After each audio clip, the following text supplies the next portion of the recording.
This is a certified hood classic. All right, how's it going, everyone? It is your boy BPM, and we have some guests. I told you all it would be worth it. That's so fucking good. Holy shit. It really is. That's so fucking good. Holy cow. Um, And Bell just saw it. so my favorite thing about it, I'm like I need to put an image up in the background because what we're gonna be doing, this is gonna be a fun one. I am going to be, as we're going through the various ones, I'm gonna be pulling them up basically on our display capture here.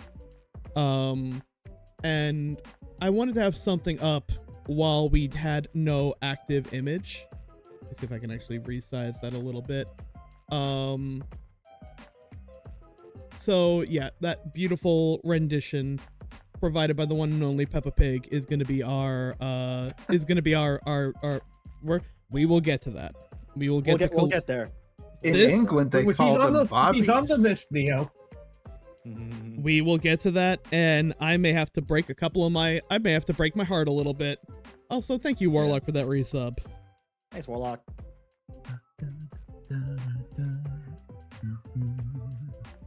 And also thank you. Wow, we're getting the cop ACAB hatred subs. is getting love as well. It should. As well it should. Also, Tom, you could probably also enlarge the Fugi section a bit. Yes, that so I will. Folks can see. In Biggin Fugi. Imbigin. Once again, Folks, shout it outs has to- it has been a long week for Tom. So Oh god, yeah. I did not have nearly as much chance to finish. There we go. There, that should. Nice. That way you can get an eye on our lovely call. Would everyone on the stream like to introduce themselves in case someone is watching this for the first time and has no idea who you are?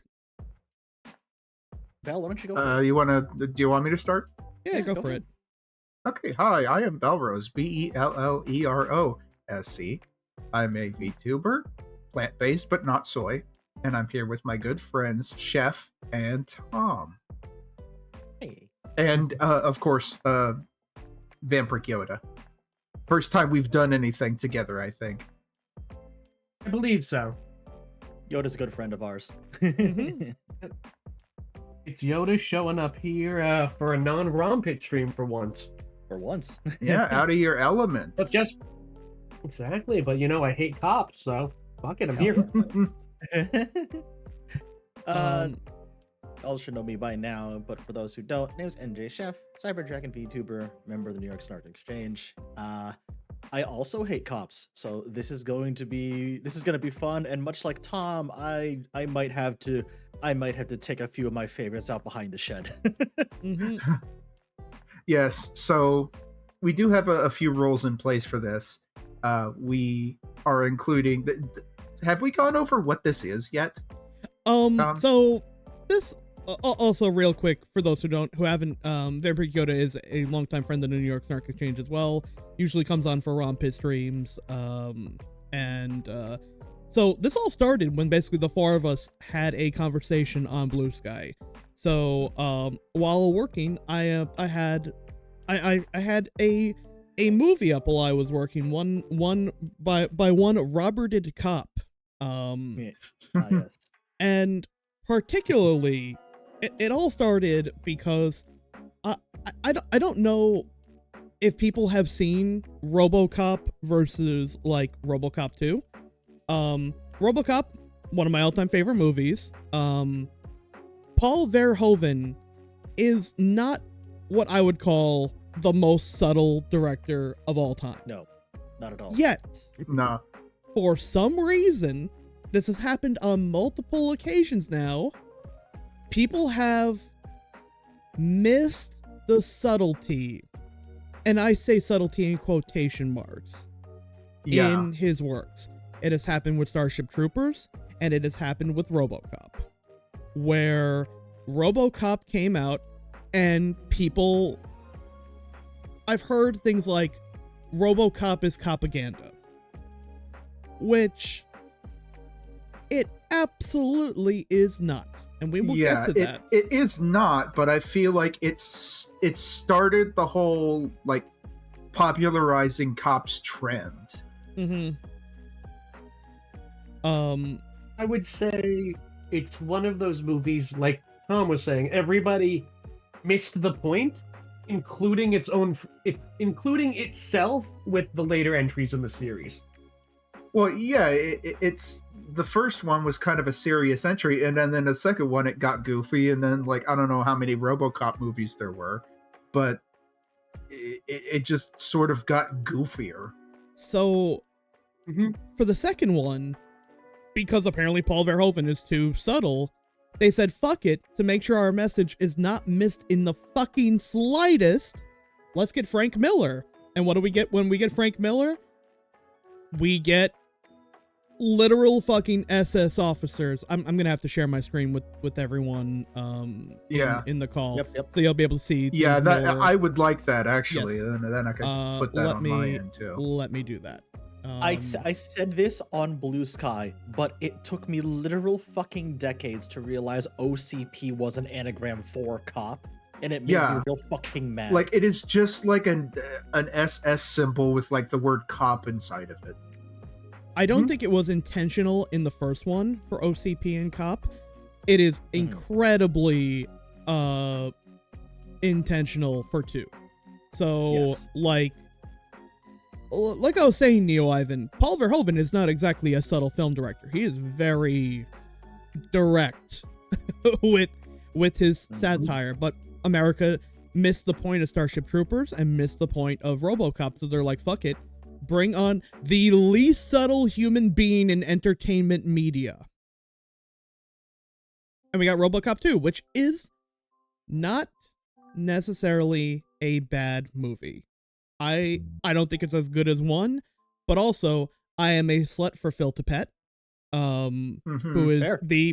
if you don't know who Phil Tippett is, if you've liked any stop motion in any media ever, oh yeah, you have Phil Tippett to thank for that. He was the person who did the entire ED209 stop motion movement. He did every stop motion thing from the original Star Wars trilogy.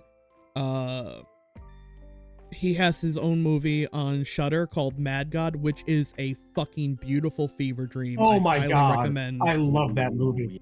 I love stop motion, and he is one of my favorite like directors and creators of all time.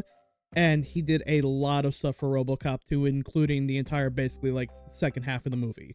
So definitely like I think it's worth it alone just for that.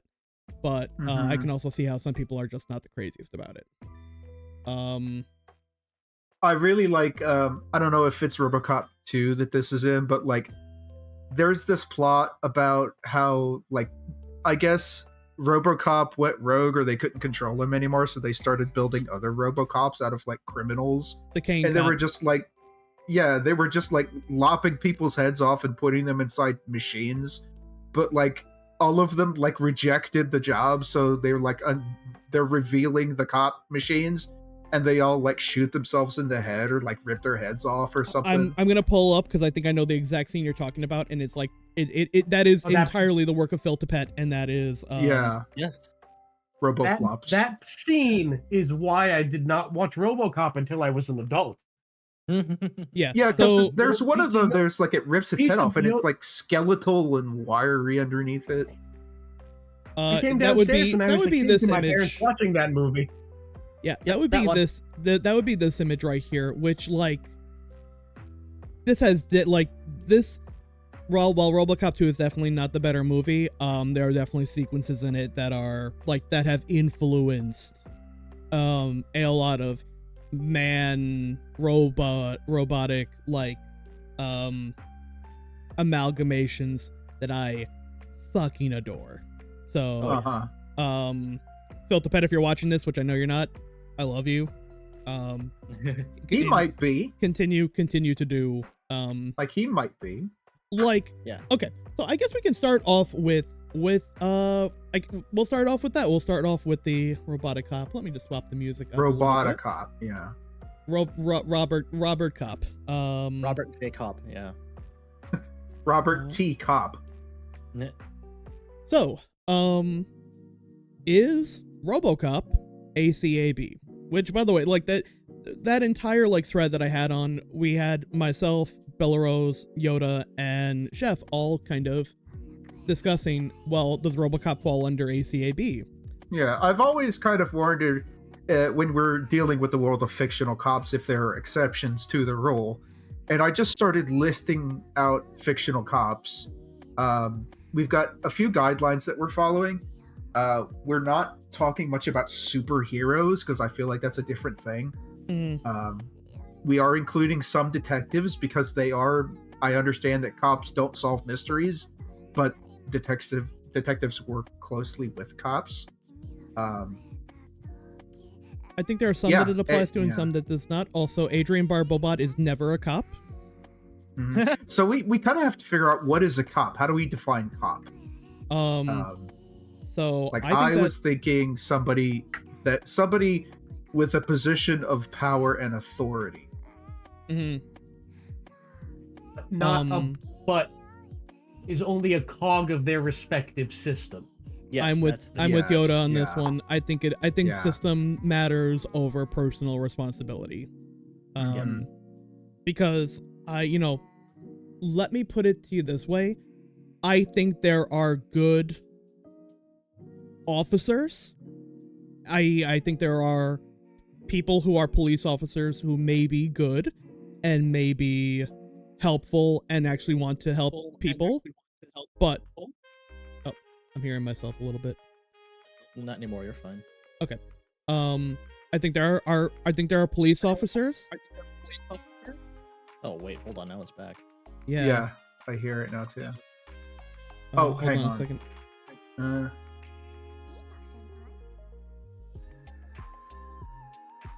All right. Check 1 2.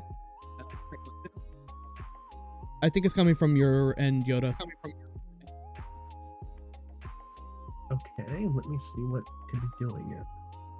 Mic is closed. Let me just disconnect and reconnect and see if that helps. Okay. Oh, we're probably going to yank him back in here. Probably. I got him. I see him already. Beautiful. All right, welcome back. Okay. Hello, See, do we still have the echo? Did that help? Didn't it? I think that helped. Okay. Yep, perfect. Yeah, okay. that did help. Yeah. So yeah, while I think there are good individuals who are police officers or aspire to be police officers who actually want to help people, save lives, do good, protect the innocents. I think a cop in a system, there are no good ones and we have seen that in real life. Because there have been many cases. Like we've seen what happens to the quote unquote good cops. Yeah, like there have been many times where there have been officers who have called out corruption or like quit because of people getting hurt or corruption or whatnot. And any cop who goes against the thin blue line gets obliterated, gets blacklisted, gets in some cases killed by their own I'm pretty sure it's either killed or like badly maimed or arrested or something, but there was this guy who was going to report corruption and I think they fucking killed him and made a coin about how they killed him. Like a coin with like a big rat on it. So I do not think that there are any good cops. Any good-natured individuals who happen to be police officers are victims of their own system. And I think that's why system over anything has to be the defining feature. Any cop who would be good would be actively either working outside of the law system that they're pledging themselves to, or you can't work in a poison system, pretty much. Yeah, well, I mean, I think we've seen a lot lately that like just because you're following the law, that doesn't mean you're upstanding or moral or even correct. Yeah. And honestly, with as a broken system as it is, it will even eventually corrupt the most good hearted. Yeah, absolute power corrupts absolutely. Yeah. So that yeah, is those one. are our criteria.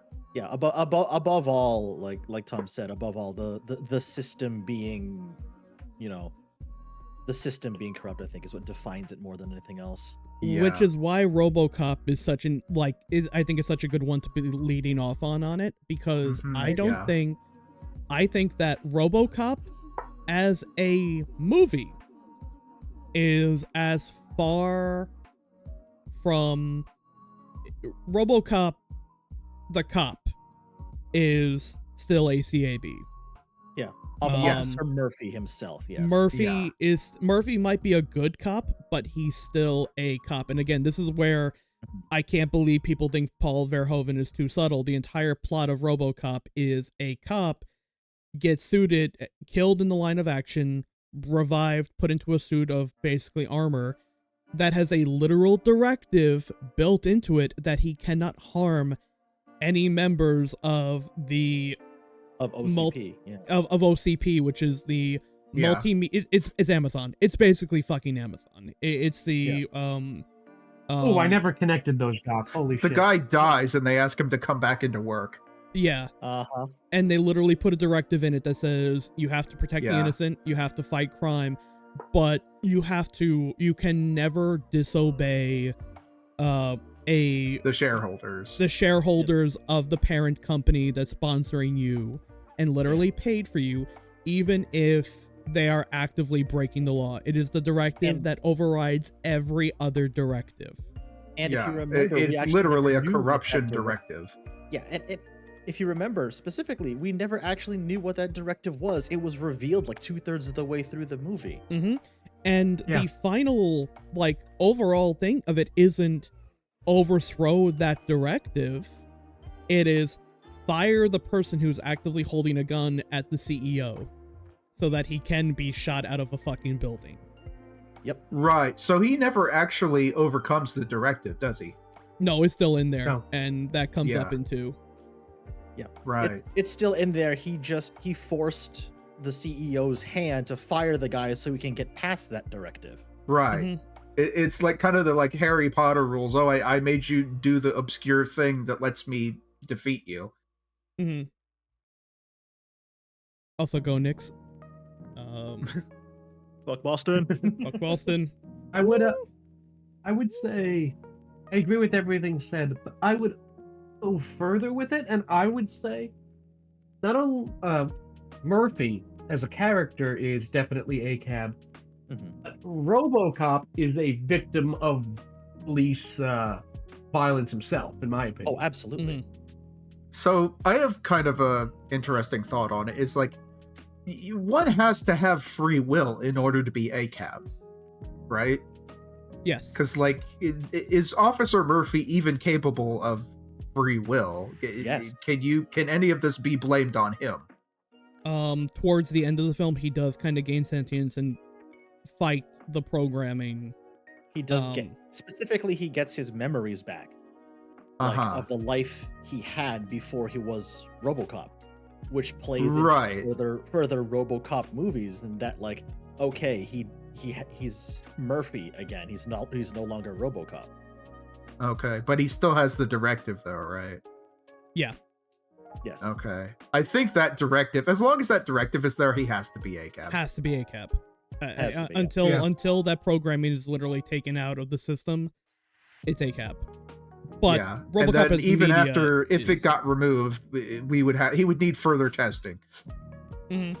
There were a lot of good cops in RoboCop who were killed by criminals, and all of them are still ACAB. In fact, literally the point of the movie is that they make a point in the first third of it to show that the police force is basically impotent, that they are completely ineffective. They're full, not to say that they don't have hardworking people in them, because you see that the chief of police is stretched out beyond belief, and that there are good cops who are basically being, for those who haven't seen it, Detroit is like a fucking nightmare in Detroit. It's basically a war zone, New Detroit in it is basically what Republicans want you to think California is like.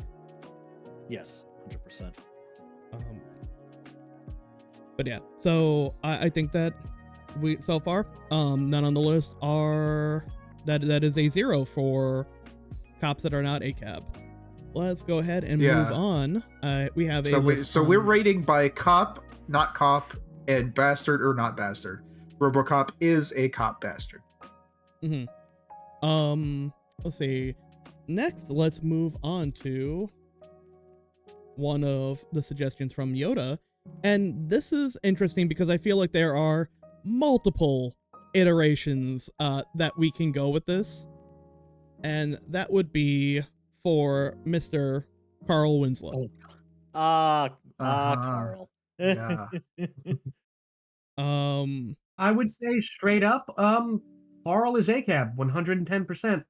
He uses his own police power to get his son out of trouble multiple times. Where if it was anyone else, they'd be in jail. Oh. Yeah, that seems pretty cut and dry there. Like, I understand that he has a rough home, like he has to deal with Steve Urkel or his alter ego, Stefan Urkel, but that's no excuse. Has anyone besides me heard the Carl Winslow overarching theory? The Winslowverse? No. Yes, I have heard that one. Where it connects Die Hard, Ghostbusters, and Family Matters. Yeah, so there's like it's a long copy pasta of someone basically saying that because Carl Winslow, for those who do not know, is an he is a human being. He is an actor who. No, you mean Carl Winslow isn't real? There are some people who just completely confuse the actor with like the roles that they play, but he has played a cop in like 4 different pieces of media. And someone came up with the theory that they're all connected in that like he saw the Ghostbusters and found out that ghosts are real. In Die Hard, he talks about how he like shot a kid, which also like complete ACAB. He shot a kid and got to keep his fucking job, so ACAB. But that like Urkel is the ghost of the kid he killed haunting him. Oh my god. That is not the theory I heard. That is the theory that I had heard. That Urkel was the child that he shot in the line of duty by accident, and he's just haunting him for the rest of his life. Christ.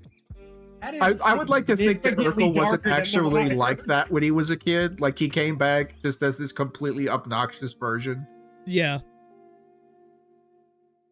You notice how, for the most part, the only people really, really annoyed by him are Carl's family. Like, they've all inherited the curse. Yeah, no one else seems to care. Oh my god. Oh my god. When he says, "Did I do that?" It's now sad. Into an ironic... Oh god. That's probably what Carl said when he realized he shot that kid. Oh my fucking god. Oh my god, yes! Oh shit. This is good. I was not ready to go into the fucking Carl verse tonight, but here we are. Oh my god. Into the Move over, Carlverse. Marvel Cinematic Universe. But the theory I had heard was he was traumatized by shooting the kid and the events of Die Hard. Then he transfers to New York, where he meets the Ghostbusters, has that interaction, and due to something or another, I forget specifically what, it makes him really love Twinkies, which is why in one of the movies he's a cop, he gets all those Twinkies. That's right. In Die Hard, he's buying Twinkies. And then he's... Okay, so yeah, that makes sense. So it was Ghostbusters, Die Hard, and then Family Matters was his quote-unquote putting him on retirement. So he... putting him somewhere subtle where, like, all right, this cop won't bother anybody in this place. Or he's gonna deal with his maybe a carjacking or something. Wow. I meant to say traffic ticket, but yeah. Well, in Family Matters, he did run for mayor. I think at one time he did. Or he, like, ran for police commissioner or something. As the guy who can make the fat guy jokes, I don't think he ran for anything.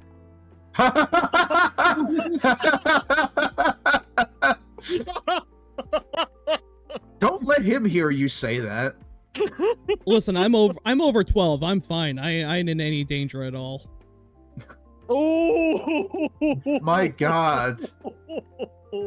Tom, coming in with the piss and vinegar tonight. This is spicy. I apparently tonight. have it Yeah, out for spicy. Carl Winslow tonight. I did not Yeah, what anticipate the I fuck have did Carl do to you, Tom? nothing to me, but the 12-year-old. I don't know. He fucking shot him. Yeah, he did that. So safe to say. Did he So do safe that? to say, Carl Winslow, ACAB. ACAB. Yeah, God definitely. damn.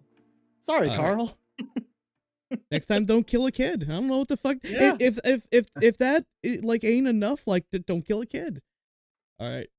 Maybe next time don't shoot a fucking child, Carl. Jesus. Yeah. All right. Next will be one from Bell. And that will be. here we go. You all knew that these were coming in us at one point. It's of course. Ray said it. Ray said it at the top. Ray said it. Hour. Oh yeah, of course. Of course, Ray said it because we're talking about the class traitors of the fucking Paw Patrol. Of course. Yes. Uh-huh. I would also just like to point out there is technically only one police dog in Paw Patrol. Yes, let's not rope the entire Paw Patrol into one dog's poor mistakes. One bad apple does corrupt. Oils the bunch. Yeah. Yeah. By the way, like that's a quick tangent, quick aside. Anytime anyone's like, "Oh, well, that cop's a bad apple," it's like, do you know the rest of the sentence? Do you know the rest of the expression? Uh-huh. Yeah, dude. Right? Yeah. One R2 also bad brings up a good apple. point. It is the lead dog of Paw Patrol also. Oh, I did not know that because I am not 8. Yeah.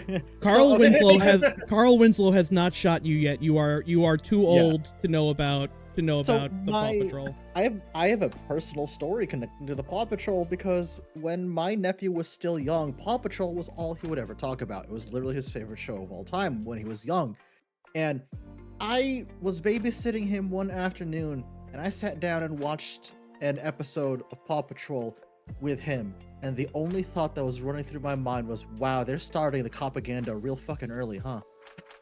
They always have. So that was my tell fault, us, too. you have firsthand experience. Tell us about this cop dog, this class traitor dog. What is his deal? What does he do? No, like think of the most propaganda thing you could teach a small child, and it's literally the same sort of feeling there. Like it's like, oh, police, you can always trust a policeman. It's just like, no, you fucking can't. Why are you No, telling you children cannot. this?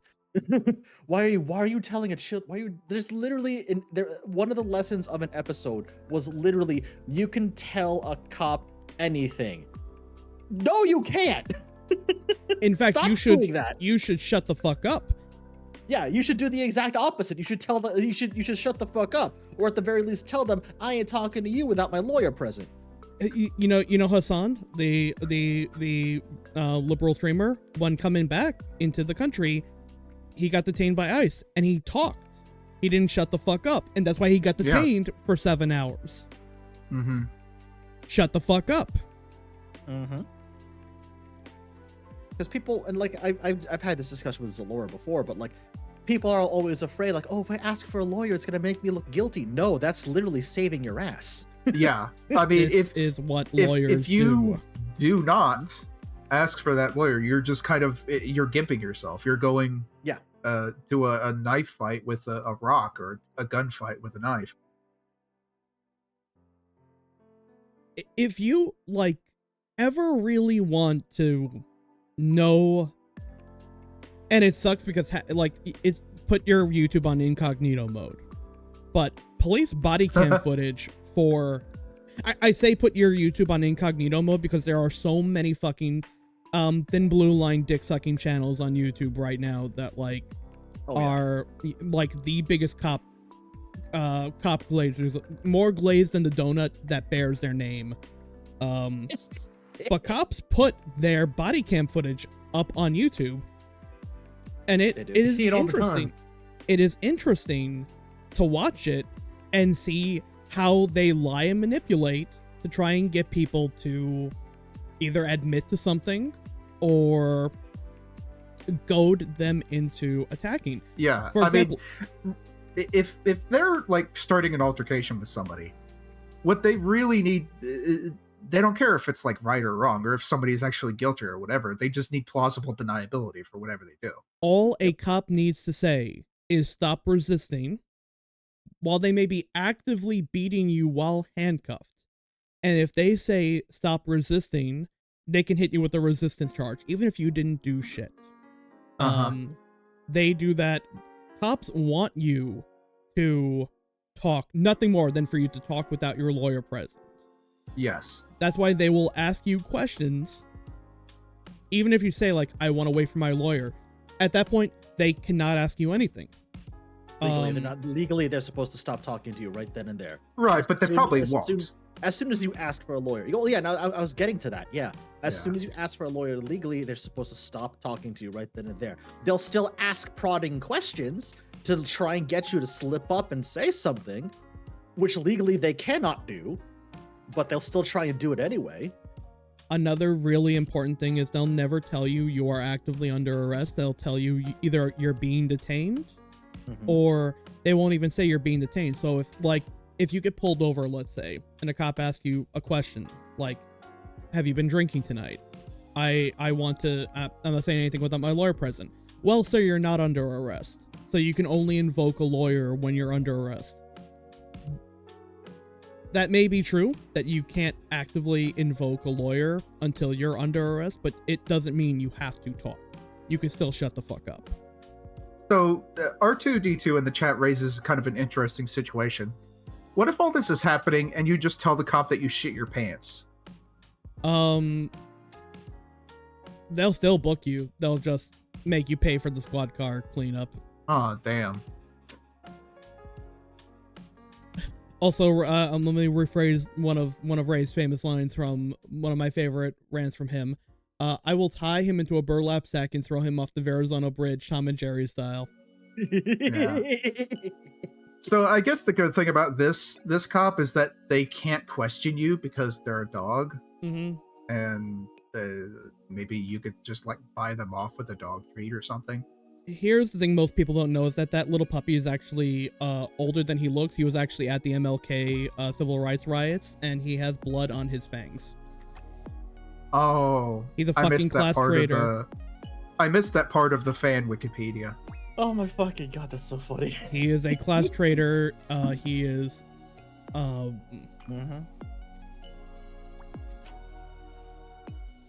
also, like, if you ever see how they interact, how like cops interact with dogs, it is the most dehumanizing shit ever, because they'll literally send a fucking German Shepherd at a fucking 16-year-old who's just trying to like run for his life. And then when this thing is taken out of a chunk of the kid's fucking thigh, like a chunk of the fucking thigh meat, like me fucking roasting chicken, he'll go to the dog and go, "Oh, that's a good boy. Oh, who's a good boy?" As somebody Ray, who has a dog, if you want to hop in for a quick rundown of the Paw Patrol, feel free. Yeah, if you have a special stake in the Paw Patrol roundtable, please. But as somebody who has a dog and knows what good companions they are and like how wonderful they are, I'm definitely a dog person.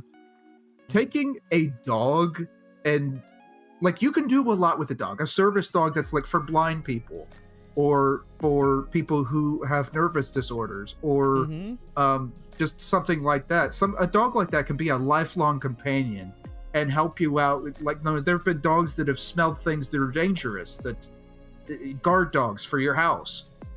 Taking that and turning it into a cop, I swear, is so tragic. Hello, everybody. Dinner Ray here on earbuds. So my voice is going to be terrible. Let me go ahead and just introduce myself, though. There's no good time to ever abuse an animal, except if it's the Paw Patrol. You should go ahead and gut kick that dog all day, every day. That specific dog. That specific dog. And in front of the youngest audience you can find. Like, you shouldn't just do it just out in the middle of the field for no one to see, because no one benefits from that. You need to do it in front of a child, preferably under the age of 3. when they're forming some core memories, and you can go ahead and traumatize them as hard as possible. That's when you should go ahead and gut kick that fucking dog, because that dog fucking sucks. Oh my fucking god.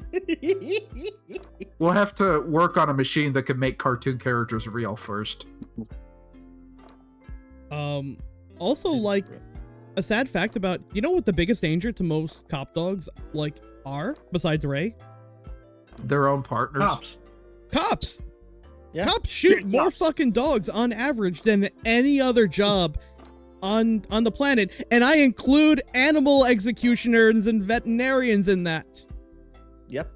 Puppy abortionists have nothing on cops. Like, puppy abortionists, their numbers are pretty high. But if you go ahead and put them in front of a cop, oh, that's it, game over. Honestly, I would say that you can go ahead and as a veterinarian, you can offload that to a police department precinct and just get the job done immediately. You can save so much cash dollars. Because unfortunately, we pay for that because we're a fucking sucker society.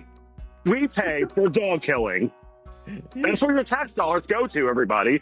Killing dogs. I'm not even Ray, I laughing hate because you so it's much. fucking true. Absolutely. They'll shoot their own dog without a fucking second's hesitation as collateral damage.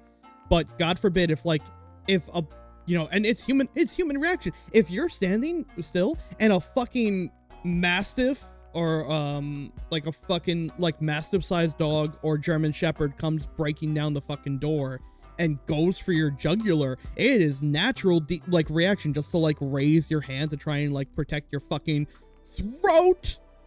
And they will say you tried to attack my dog and will throw extra charges on you. You know how like those old-timey pictures of like military men would have like the pinup girls on their wall like in their barracks while they're like laying down in their cot or whatever? Mm-hmm. I imagine that like the modern day version of that is just like a cop on break, like resting back in their fucking squad car, but it's just a picture of Christy Noem shooting her fucking dog at that particular point in time. I'm sure she videotaped it. There's no way she didn't videotape shooting that puppy. Somewhere in the world, there is a tape of Christy Noem shooting her dog, and I know she has it on her phone. It's Christy Noem, Mike Huckabee's kid, and Cat Turd 2 all looking at their like dead dogs Yep. that they themselves killed. Damn. We got into the dead dog chat a lot quicker than I thought we would. It has been surprisingly getting more material than I would have initially anticipated. You know, what I'm really upset about, by the way, is that I recently had the house sit over in Staten Island, so I had to make multiple trips over to Verrazano. And I'm really saddened that, I mean, I get why they have the fencing now so high, but I really felt like they increased it after I talked about throwing that fucking dog over to fucking Verrazano. I feel like as soon as I did that, they increased that fence height 2 feet. That's okay. You gotta take that as a. I'll fucking bench all day to just toss that fucking puppy over. I don't fucking care. They I was can't gonna say, build a you fence gotta- high enough. You gotta go through this is your training arc. You gotta fucking put on push it I'll to have the a fucking limit. Rocky montage just to make sure my arm strength is A-okay to go ahead and at least twirl that fucking dog 10 times before it fucking gets catapulted right into that fucking water. I'm gonna do it in the winter too. I wanna make sure that dog definitely doesn't survive. Fuck that dog from Paw Patrol. Gotta. Are you gonna do it in like weather? Are you gonna spin in a circle like the Trunchbull from Matilda? Oh, you wouldn't fucking believe. I'll become a fucking cartoon. I'll fucking become a fucking Looney Tunes character. Oh man. Anyway, dinner is going to go back to dinner. I just want to go ahead and let you know how I personally feel about this. Fuck the Paw Patrol. Don't worry about it. I had to deal with a godson love Paw Patrol also. I remember You'll get that. over it? Maybe. Oh yeah, no, it was terrible. Ray messaged us like, I was actually.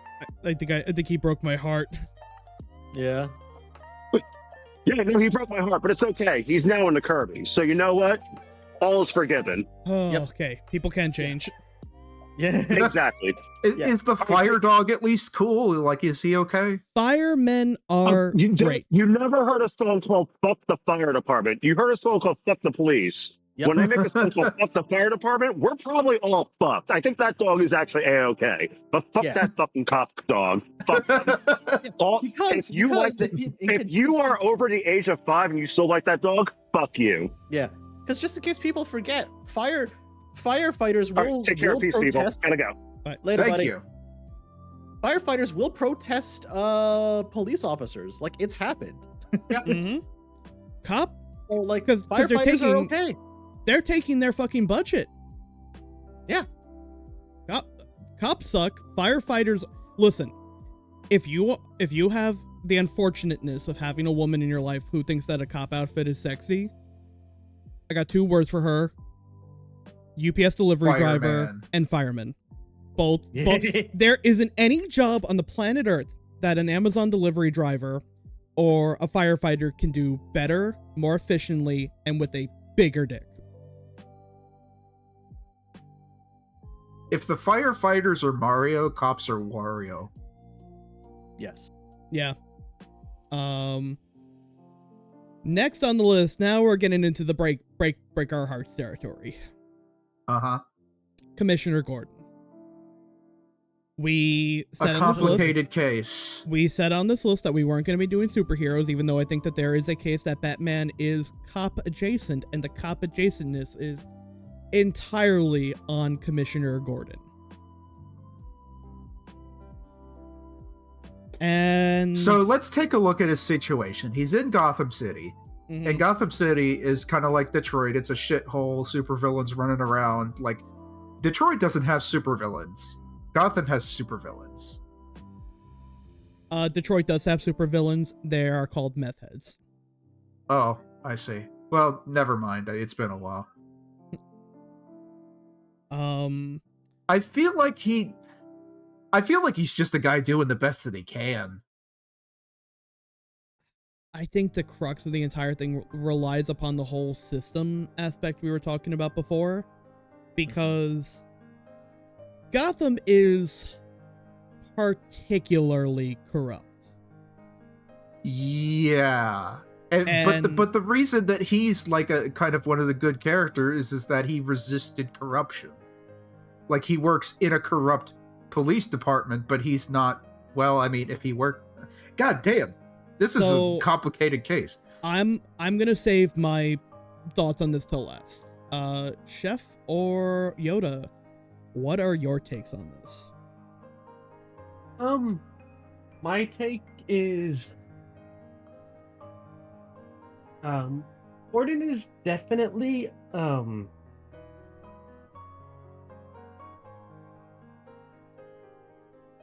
by virtue of, there are a bunch of the villains and generic, bad guy characters that he will go after and not necessarily be okay with giving due process. He'll just let this masked vigilante go around his town doing shit.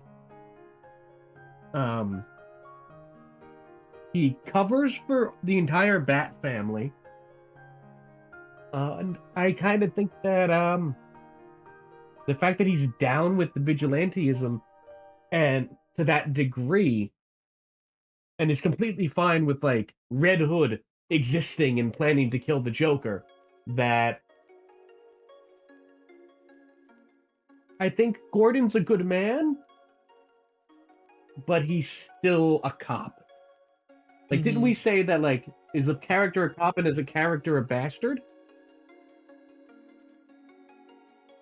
He should, like we all said, it's a complicated case, but I lean a little closer to bastard than I think others would.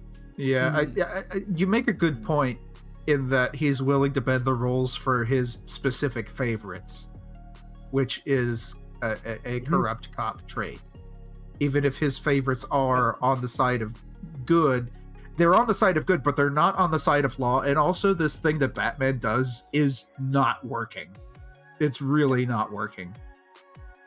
I would like to take Exactly. a step. It's not working. Go ahead, Chef. Oh, go ahead. What's up? Go for it, Chef. All you.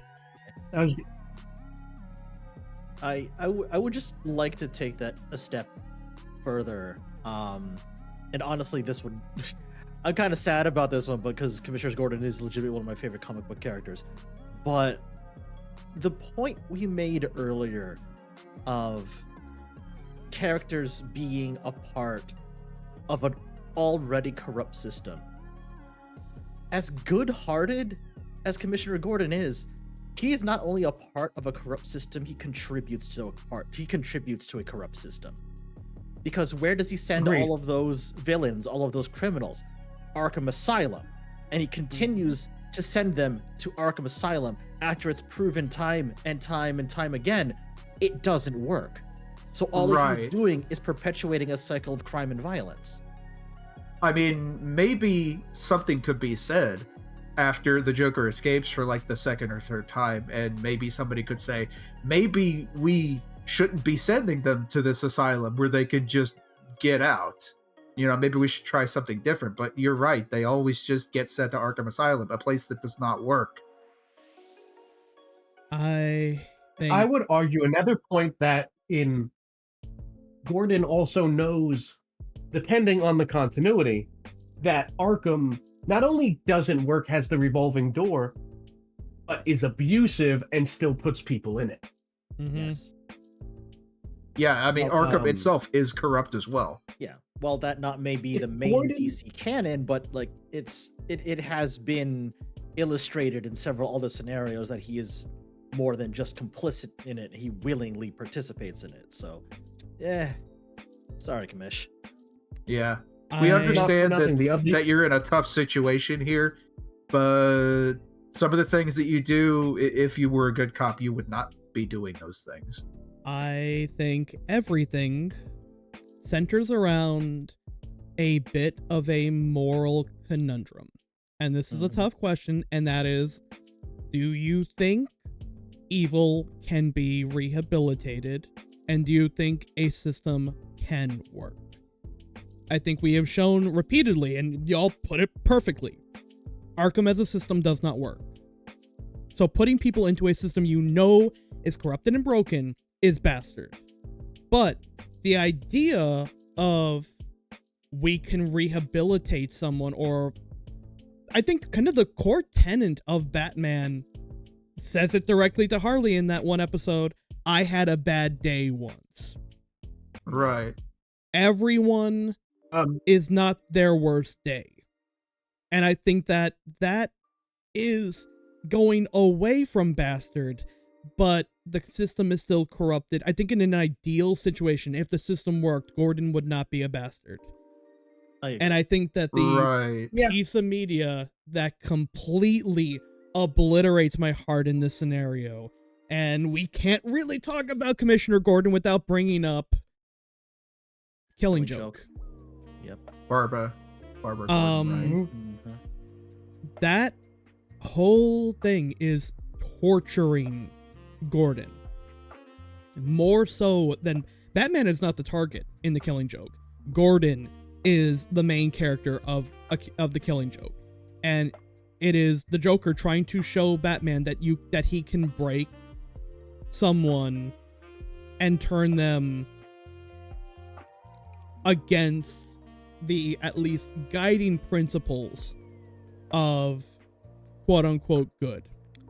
And at the end of it, it's my favorite it's one of the pieces of media that I love more than anything, and it is a page I have contemplated getting printed and putting on my wall because I believe in it so much. It is Gordon saying, even after being tortured and having to see the people that he loved be hurt and psychologically tortured and put through a hell that no one should ever have to go through, he still says, don't kill him. Yep. We can't let him win. We can't let him win. We can't let I'm sorry, Yoda, it's still coming through your mic. All right. I don't know what's causing it. Do you have is like something near your microphone playing the audio, or like yeah, if you've got speakers playing the stream audio, you might I might just need to mute those speakers. How about now? All right. Doing better? Let's see. Check. All right. Yep. Perfect. Okay, yeah, I had to take off my headphones and have the mic in them and just use my computer mic. Oh, okay. Okay. That worked. That worked perfect. Before we get off Gordon, Ray made a point that I was going to make, but I didn't want to talk over anybody. Ray in chat, he goes, "Here's the thing: you can elect to remove yourself from the bad situation in Gotham," and I agree. Like, Gordon knows Batman is Bruce. He knows Bruce has the money to support him. All he has to do is say the word of, "Hey, can I get in on this on the independent side? I know you, Bruce, you can take care of my family financially." And Bruce would let him in 110%.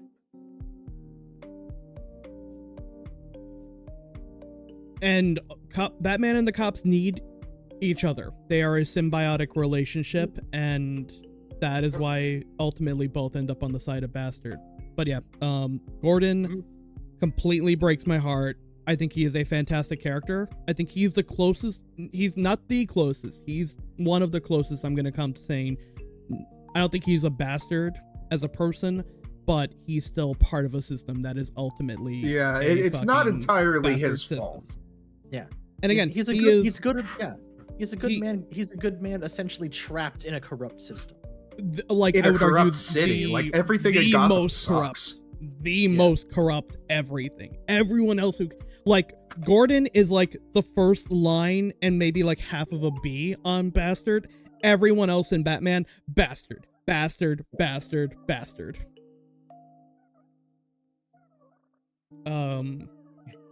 yeah, Ray also brings up the time he wore a fucking mech suit, which Yeah. forgot about that. I am Mecha Gordon. that ruled. Let's see. Let me pick.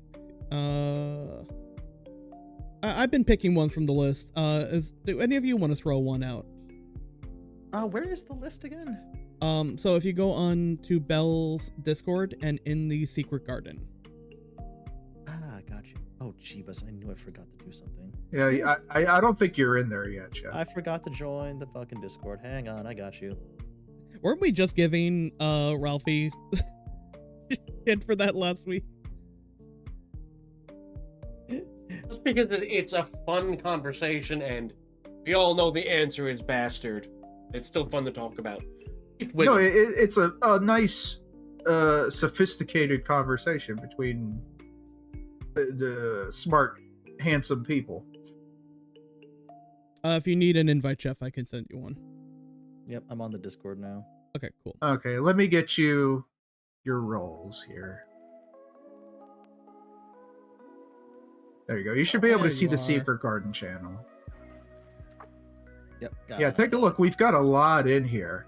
Honest to God, this may be a multi-part stream. It probably will It be. probably might be, honestly. Yeah. Could we do Kyoko Kirigiri? I was gonna say we can do Kyoko while Jeff is grazing upon the field of cops that we have. Oh, we got some. Jesus Christ. I don't know all of her lore, but she doesn't. I'll Does she explain. actively? I'm about to say Bell has you covered in this one. Yeah. This is Bell's area of expertise, 100%. Yes. Okay. I know the first name and that's Okay. it. Let me just make sure. Okay, nothing. Whenever you put fan art of a character up, you always got to make sure. You gotta take a look, yeah? You always got to take a quick peek. I've had nightmares, or used to have a nightmare, for back when I was on Twitter, because I'm all about like artists and fan art and supporting like creative endeavors. But Twitter has that cropping thing, and I was always afraid that I would see something that I really liked, and it was cropped, and I would like retweet it, and then everyone would be like, "Why did you just retweet a character with a huge fucking smelly dick?" And I would be like, "Oh shit, I didn't open it all the way and look." I love when that happens. I also think back to the time when a member of the Snark Exchange, I'm not gonna say which one, Trevor, was hopping through all of their tabs on while trying to get back to a game after they pulled up a trailer for something and definitely opened up someone's OnlyFans page. For a brief second, Aruni. Oh, I goodness. fucking love how you did that. Jesus Christ. All right, so Belle, would you like to, for those non-Danganronpa players out there, give a little bit on Miss Kirigiri? Okay, so Miss Kirigiri is in the first Danganronpa game, which, for those who don't know, it is a murder mystery novel video game series where usually 16 students are trapped in a certain area, have their memories erased, and are told that if they ever want to leave the premises, they must kill somebody and get away with it. In the world that Kyoko Kirigiri inhabits, there are people who are known as ultimates, and in this world, talent is sort of like the be-all, end-all of everything. You either have a talent or you don't. In this prestigious high school, everybody has a certain ultimate talent, which makes them the best of the best in their level, which would be the super high school level, naturally. Kyoko Kirigiri is the ultimate detective. And throughout the course of the game, she is very cold, very distant, doesn't really share much with anybody, but becomes a key participant in the class trials, which are what happens after somebody is murdered. The murderer must be found and found guilty, or everyone else will be killed and the murderer can walk free. The reason that I put her on this list is because, spoilers for Danganronpa, there is a point in the game where she is sort of forced into a corner, where she is sort of being set up by the mastermind to look guilty in a murder case when she is actually not guilty. And her being the ultimate detective, she wants to be able to solve the murder, but also the overarching mystery of who is responsible for this. In order to do this, she basically betrays someone who has been with her and supported her the entire game. And how should I put this? He came very close to dying, this character. Yes, it is only through a very fortunate happenstance and a freakish amount of luck that he wound up surviving. And in fact, there's actually a bad ending to this game where if we do not go along with this plan, she is in fact found guilty, even though she did not murder, is then killed, and as a result, the rest of the mystery goes unsolved, and the rest of the survivors decide it is better to just live in this school for the rest of their lives. And you avoid becoming a background thing from the most horrifying sequence from Brave Little Toaster. Yeah. Oh, yeah. Jesus. They literally put you in the worthless, like, dick smashing machine. Yeah. The Mickey's Dick Smasher. Worthless. So, my question to you is, does this betrayal make her ACAB?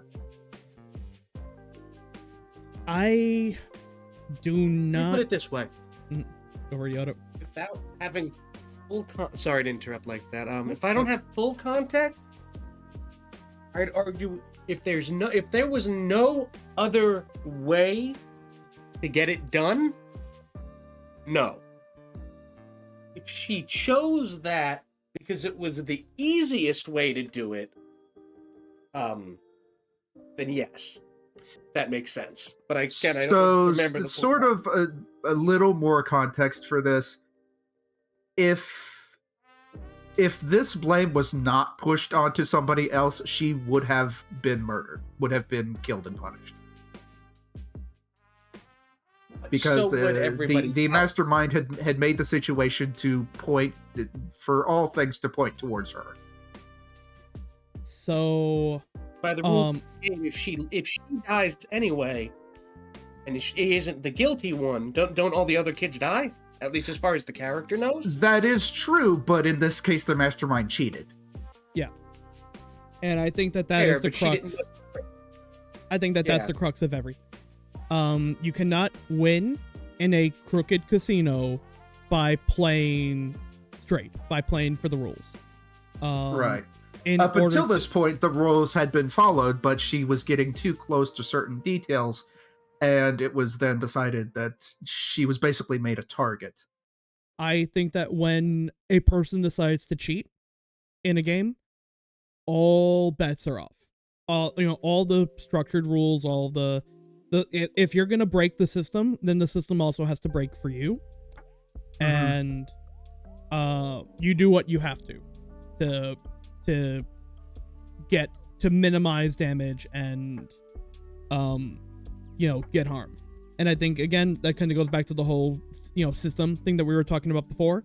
Cops will prioritize the system and their arrests, even if it is clearly the wrong thing to do, or if the criminal in question is like trying to cheat or game the system. I think if you can break from the system, which I think that is in fact what Kyoko was doing, she was breaking from the system, which we saw already had been corrupted and had been cheated, in order to get it. I do not think that puts her in bastard territory. I agree.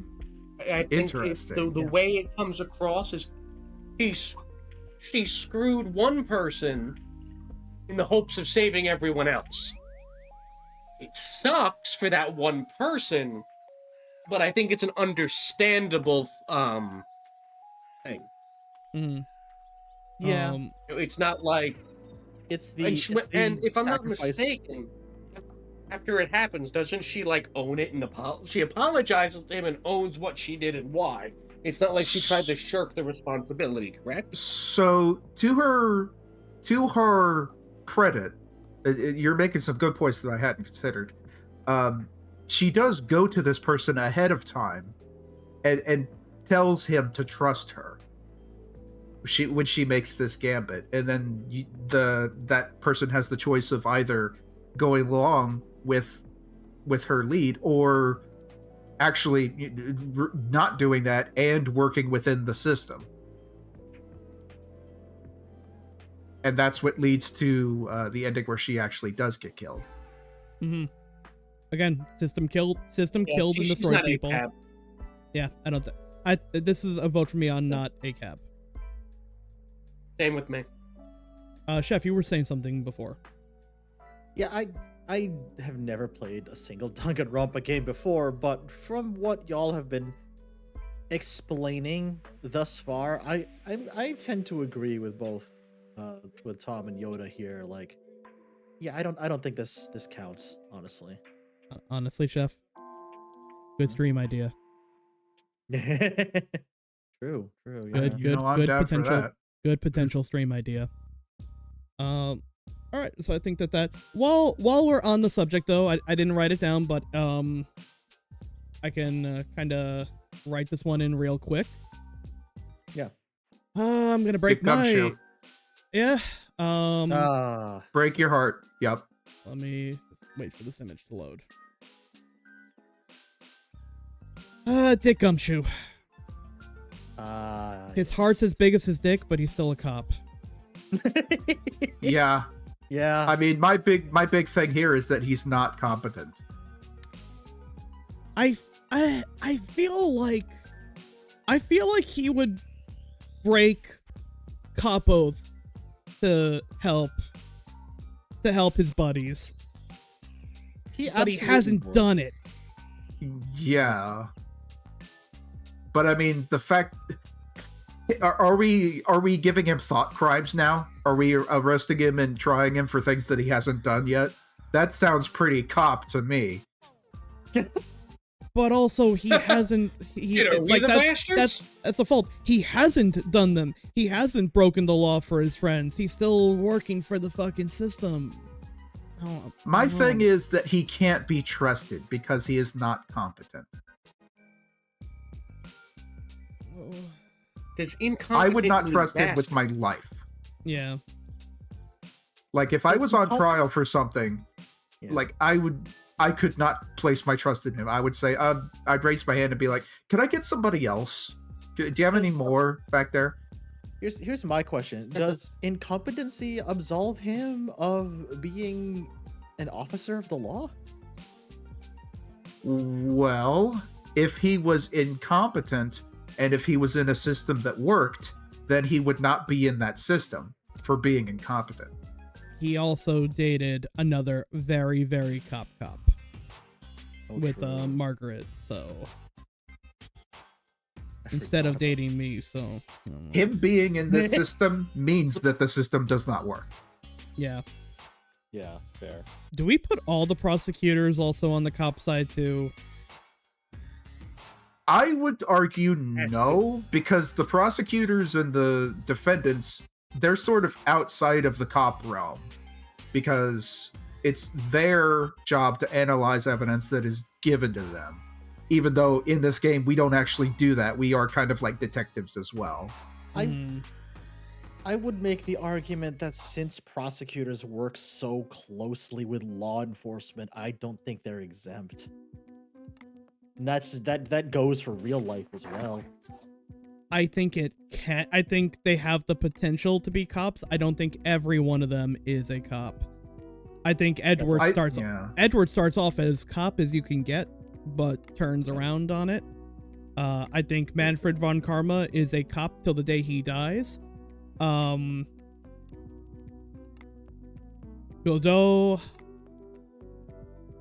Godot gets the exemption.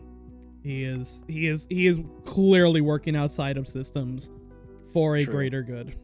Yeah, the whole updated autopsy report shit. Yeah. That never happens. No Also, worries, sorry to hear- Yoda. Stay safe, buddy. Yeah, stay Aw. safe. I'm sorry to hear that. Thanks for coming by, Yoda. Yeah. You can still join from chat, like Yeah, by all means. If you write anything out, we will read it. We'll read it out. Yeah. So yeah. Godot, not a bastard. Gumshoe, unfortunately, he's the most lovable bastard on the planet, and my god, I'm just glad that we found Kyoko not bastard. I'm happy with that. Yeah, Um, honestly. All right. Chef, would you like to put the next Yeah, one? pick somebody, Chef. I'm gonna choose a really funny one here because I saw this immediately and could not stop laughing. Ozzy and Drix. Okay. Hold on, let me make sure I'm getting spelling right. One Osmosis Jones. Oh, okay. Yep. Yeah.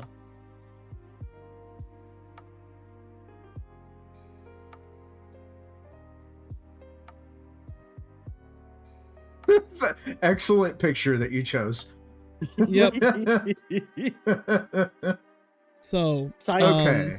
Side note: I know far too many people who would smash him, but like that's another discussion entirely. I Well, he's know- already inside them. Exactly.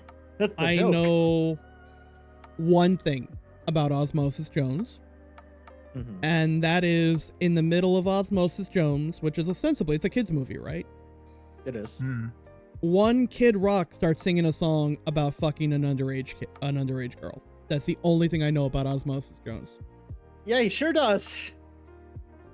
I didn't know that.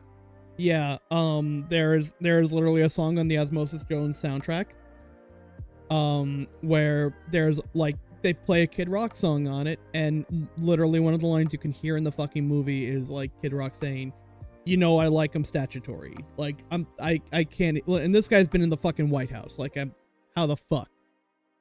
Hmm. It's Well, Fuck Kid Rock. this is not Kid Rock that we're talking about. We're talking about Osmosis Jones. But yeah, Yes. that's literally the only thing I know about Osmosis Jones. Okay, it's a so funny movie. It's a funny movie. Osmosis Jones is a white blood cell. He is He is. inside of Sure he is. Frank. Yep. He's inside of Frank. And I'll start the conversation off by saying not bastard, because as we all know, this is the human germ defense system, the system that we know works. Yeah. Not till RFK is going to change that soon enough. Well, he can go suck a lemon. He doesn't. That's why he's gonna die from scurvy. I'm calling it now. He can go fart in an egg. He also He has definitely done that. Side note, he also fucking took a swim in a very polluted river with his family recently. So He swam into Why doo-doo did water. he do that? Why did he swim in the doo-doo water?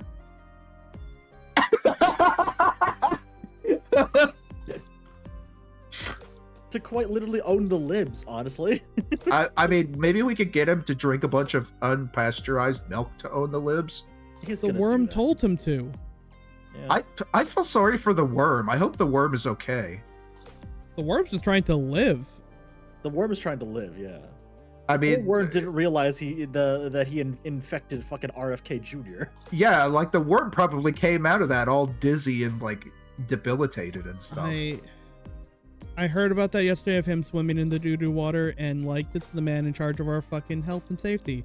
And he, like, I've lived on this earth 37 years, and I've been real drunk and real unsure in my footing and walking sometimes. And I have so far, ask me how many times I've accidentally fallen in the doo-doo water, and this talking about accidentally.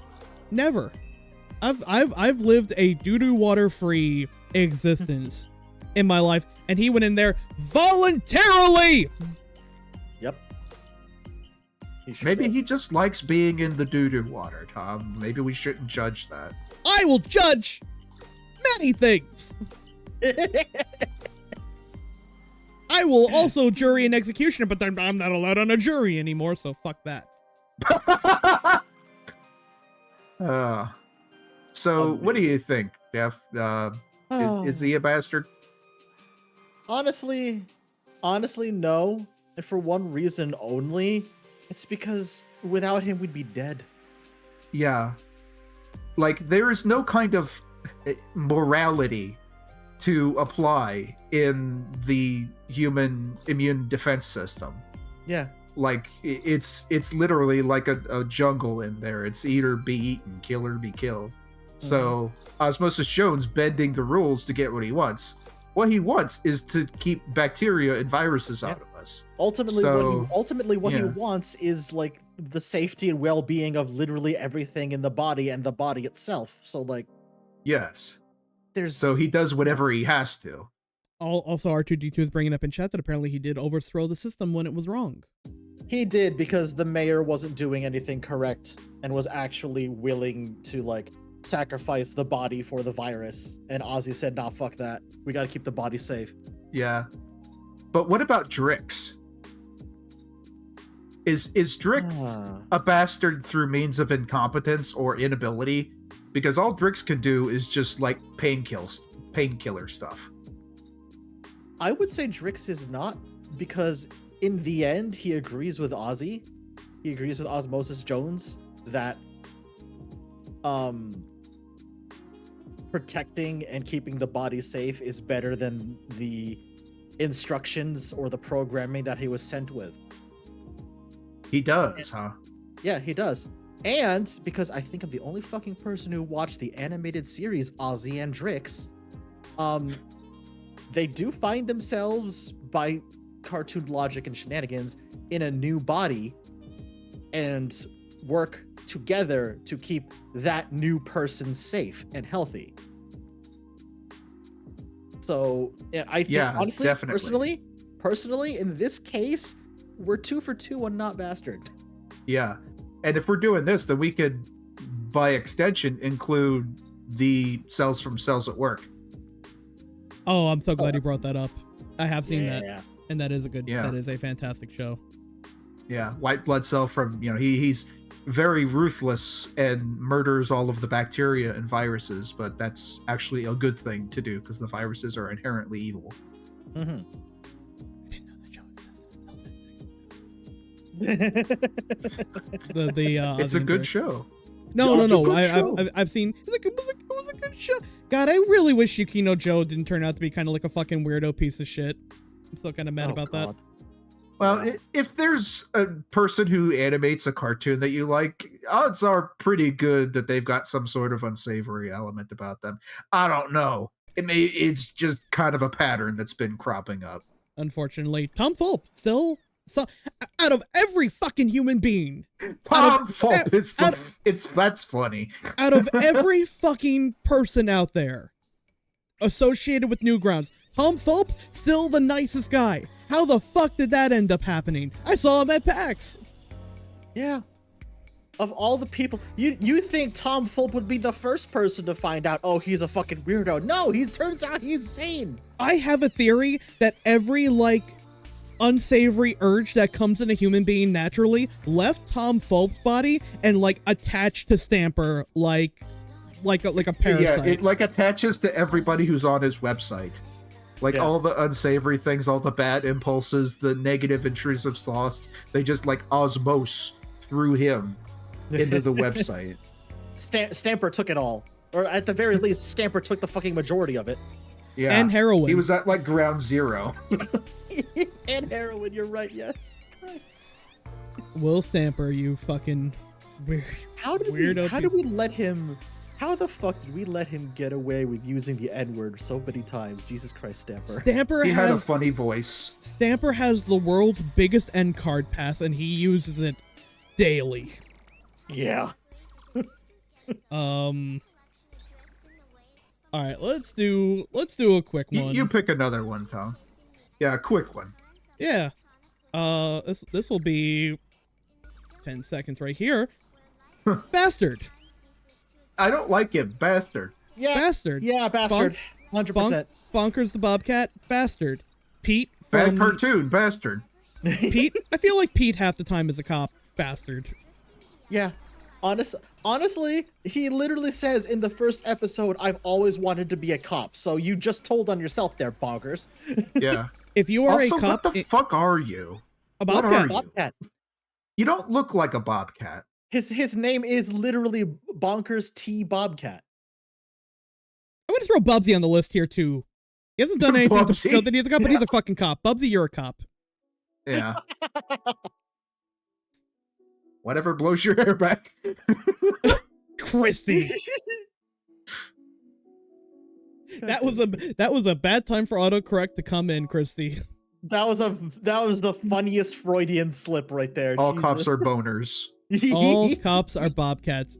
Let me I'll tell show you. Batman how many boners I can pull. Laugh at the Joker's boner, will ya? At PAX East this last weekend, I was on the show floor. I turned around, and there was a cutout of Bubsy, life-size cutout of Bubsy staring me in the face. I walked 3 booths over, and there was a life-size cutout of Gex. Oh, Did you make them kiss? They were so close in proximity to each other that I felt a black hole was going to open up and start absorbing things in. oh no. I would have put them next to each other and made them kiss. I would have too, but I was terrified. Oh yeah. Like, I felt I would also be terrified, but I would also the terror that I felt standing at the point in between the two of those life-size cutouts looking at each other is the same fear that I'm pretty sure a person feels when they're like 1 second away from figuring out the lament configuration from Hellraiser. Oh god. I get the feeling that if they pushed like 1 step forward, like Bubsy would start like getting like whips and chains and all sorts of like Clive Baker hooks and BDSM His eyes shit would start on, following you. and then they'd both start eyeing me, and I don't know if I could take that. I like how we gave Bonkers like 2 seconds of judgment and then immediately moved on. Yep, he's a I mean, bastard. What the fuck? The clearest cut notice, yeah. Who in the fucking universe is gonna come up and go, you know what? No, I'm pulling for. I'm gonna go in defense of Bonkers the Bobcat. Bonkers His the name Bobcat. Is the Bobcat. Bonkers is a character that you fucking like think about. Whenever I think of Bonkers, I'm thinking like, oh, I was homesick from school that day and I was delirious with the fever because I see a fucking cat who thinks he's people. That's what think. You are not Darkwing Bonkers Duck. is kind of sour because he is that kind of show where there's nothing else to watch. Yep. Yeah, Bonkers, real quick judgment on that one. Yeah, real quick. Mm-hmm. But since we have Christy in chat, I think I have to break my heart again. Uh-oh. And I'm gonna pick. This is gonna be the tough one, and that would be Dale Cooper Oh, damn. Special Agent Dale Cooper. Tell me about this. I don't know who he is. So, for those who... some might say I'm a David Lynch fan. I don't fucking know. Special Agent Dale Cooper is the main character of Twin Peaks, and he is sent to a quiet northwestern town of Twin Peaks to solve the case of a murder, but he is a FBI agent. And also the most attractive man on the planet Earth. So, he works closely with the Sheriff's Department of Twin Peaks. And, this... Every cell in my body is screaming no. Because... if there's anyone, I think, on this entire list, there's one other person who I think, like, would make the case is not Bastard. This sounds like it's really breaking your heart, Tom. I love this man so fucking much. I am planning to get a tattoo centered around him, and what might be the biggest argument against Bastard for both him and Sheriff Harry S. Truman, which is the Bookhouse Boys. So I do not want to spoil too much about Twin Peaks because it is a great show and everyone should fucking watch it, especially season 1. But there are evils at play in Twin Peaks beyond there are forces at work, I think is the best way to put it. Both of good and bad. Lynch gets weird with it in the best of ways. Of course he does. And I think Cooper being an FBI agent, which is normally an instant Bastard, part of a system. Like the FBI is like the cop that's over other cops. The FBI does cop shit at a global scale. Yeah. But I think the FBI is not bad in Twin Peaks. Particularly because, with one exception, every FBI agent that you see and deal with is good or David Lynch telling transphobes to fix their hearts or die. Exactly. Like, that is the director of the FBI in this, is the trans supporting King amongst Kings, David Lynch, telling those clown shoes to fix their hearts or die. Yep. Okay, it sounded like this is quite a complex, difficult situation. So let's do a pro and con. Okay. Mm-hmm. So con, obviously, he's a member of the FBI, which does unsavory shit on a global scale. Pro. Give us a pro, Tom. Pro. He is a kind-hearted person, honestly cares about the people he has come into contact with. Joins the Bookhouse Boys, which is a secret society of good people in the town of Twin Peaks who are doing what they can. They're basically like the secret society trying to keep intel on and keep an eye on the quote-unquote evils in the town, completely outside of a system, completely out. Like, there are 2 members of the sheriff's office in there, and they are members of the Bookhouse Boys first and Sheriff's Department second. They work outside of the jurisdiction and system of law enforcement to keep the town safe. Okay, so this Bookhouse Boys, it's outside of the FBI organization. Yes. And the FBI is not aware that he's in this. That is correct. That means he is actually working outside of the system in some capacity. That is correct. So that sounds like not Bastard to me. That sounds like Commissioner Gordon if he actually did decide to work outside of the system.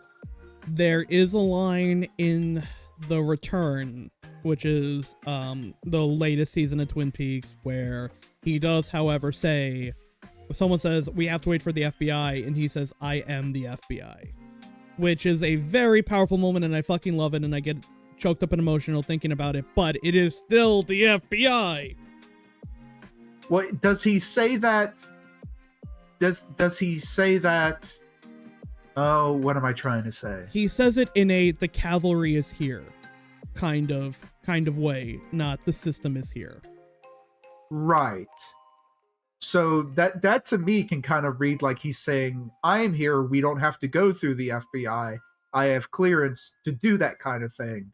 Okay, we don't have to get them involved. I like that read of it. So yeah, I think you heard it here, folks. Dale Cooper and director Gordon. Hearts are fixed. And not bastards. Yeah, that sounds like not bastard to me. That If he definitely did sounds things bastard. like, oh, we've got to wait until I have to wait for my boss, we have to do this by the book, I feel like that would be bastard. Yeah. He is definitely one to work outside of the jurisdiction of law officials. Do you have any get what thoughts, they need. Chef?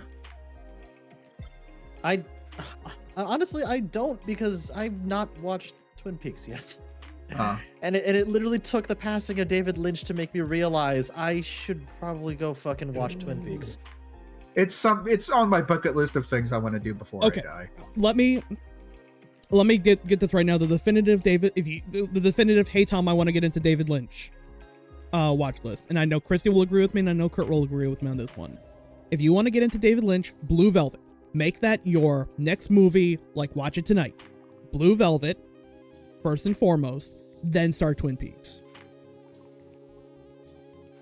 Everything else, watch when you are in the mood for it. Eraserhead is do not start with Eraserhead. It is a great, it might be my favorite film he's done, but it is definitely get acquainted with his directing style first. Yes. Blue Velvet is still fucking weird. It is still a fever dream, and there's a lot to it, but it is you don't have to think super hard about it. There's a lot to it, but it is pretty open shut. Twin Peaks, season 1, make it appointment viewing. Watch each of those episodes because they are the best part of the show. Season 2 gets a little different. Not necessarily worse, definitely not as good, but it gets a little soap opera-y at times. Still not bad, far from it. I actually kind of like it, but it definitely takes a step back from season 1. Season 3, appointment viewing. It is 17 episodes. Season 3 is 17 episodes, and each one of them is the best stuff David Lynch has done in his fucking career. And then Rest in peace to a certified king. The fucking king. The king. There's a reason why I'm getting a Bookhouse Boys tattoo with "Fix Your Hearts or Die" written on it. Yeah. Blue Velvet and then Twin Peaks. Mm-hmm. And then you can fit in Eraserhead, Mulholland Drive, pretty much all the others as you want from there. Yep.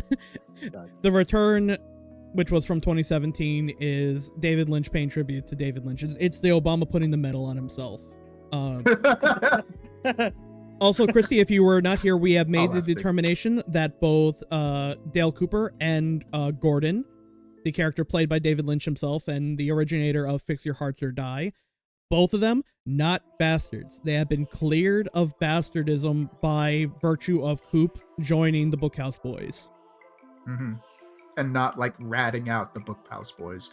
If he was a bastard, he could be like, this is an unauthorized investigation bureau and we're taking it over. Yep. Could I queue up the next one? Yes, by all means. Sure. Go ahead. I think we should go to Ralph the security guard. Oh god. Yeah. Oh, interesting. We have another similar one on the list too, so we can cover the both of them in one. Now, I think this is the image I have to use for this. Hold on. Yes. Yeah, Yes. that's the one. Zoom in. Zoom in. Zoom in more, closer. All right, so let's talk about let's in one swipe talk about both Ralph the security guard and Cosgrove from Animaniacs and Freakazoid. They're quite different, but in a lot of ways similar. Yes.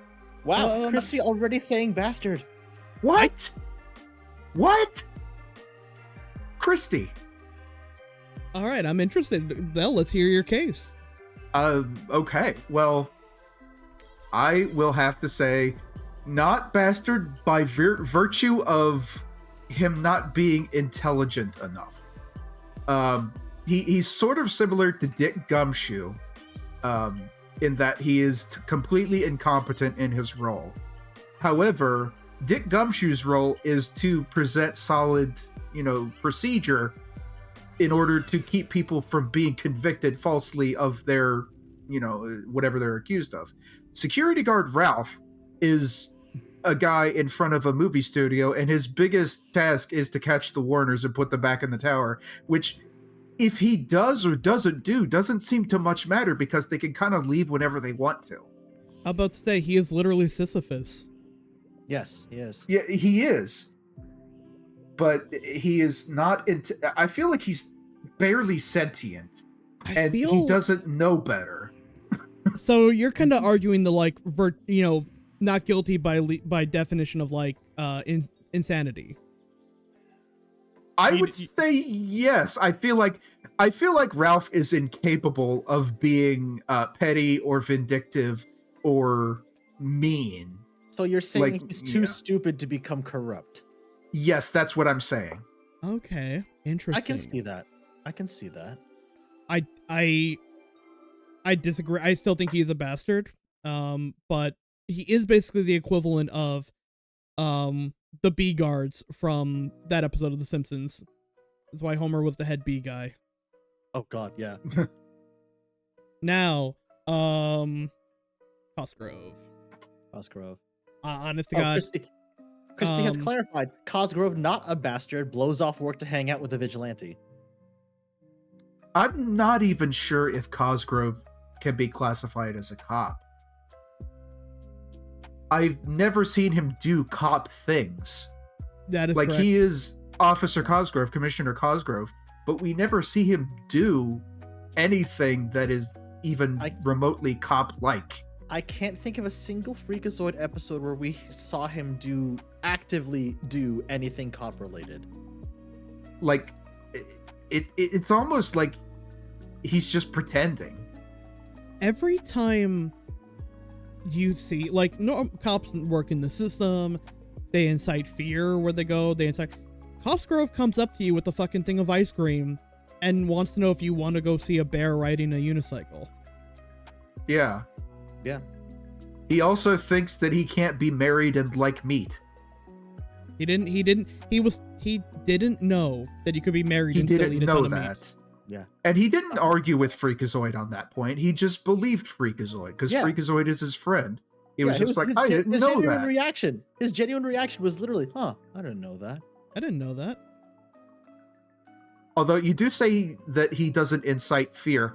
He does sort of incite fear because there were these guys fighting with Freakazoid, and he approached and he told them to cut it out, and they did. That's true. Yeah. Yeah. God, I have the dumbest idea for a joke and I don't want to do it because it will literally wreck the fucking stream. Oh, come on. You can't say that and be like, okay, anyway. You're gonna do it. Do you think one of those people that he was fighting was Candle?